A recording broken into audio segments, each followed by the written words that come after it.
ilikuwa tulifika Central after tumeshikiwa Kencom.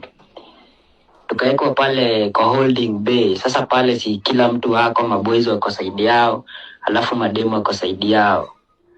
Lakini tunaonana sisi wote. Kuna karau moja alikuwa mama, na wengine walikuwa wanaume. Sasa mama alikuwa na search au mademu. Alikuwa anakushika jegi na anaingisha mkono huko chini. Kuki akashika huko juu, alafu kuingisha huko chini akamwambia niache. Huyo mama akampiga bari kwanza, akamweka hapo kando. Venye alimalizia, Kuki akasimama, akambondea, akamwambia mio zinishika. Akatolewa na hapo nje na huyo mama. Hao wengine wakafuata.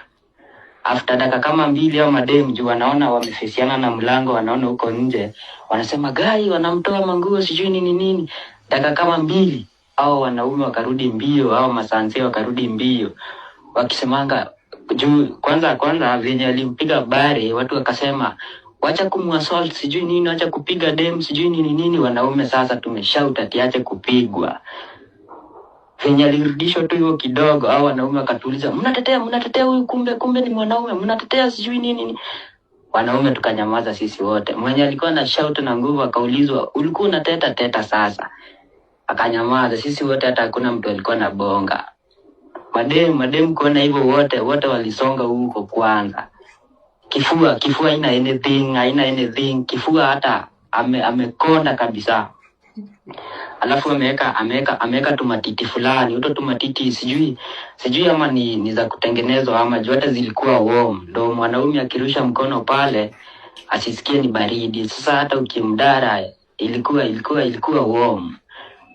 Alafu sasa uko chini juu alikuwa na box ama sijui ni box ama ni biker. Msolombo yani kwa hapo imejaa kitu. Mimi hata sijaiona hivyo.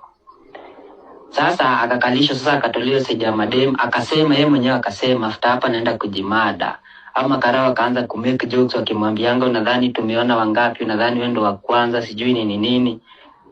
Na ikakuwa hivyo. Yeye sisi after tumemaliziwa sisi tukaingishwa huko ndani, yeye sijui mali alienda ya kushikwa. Lakini huyo ni boy full man mwenye ako mpaka na mti bigi. Hata sijaiona kama hiyo walai.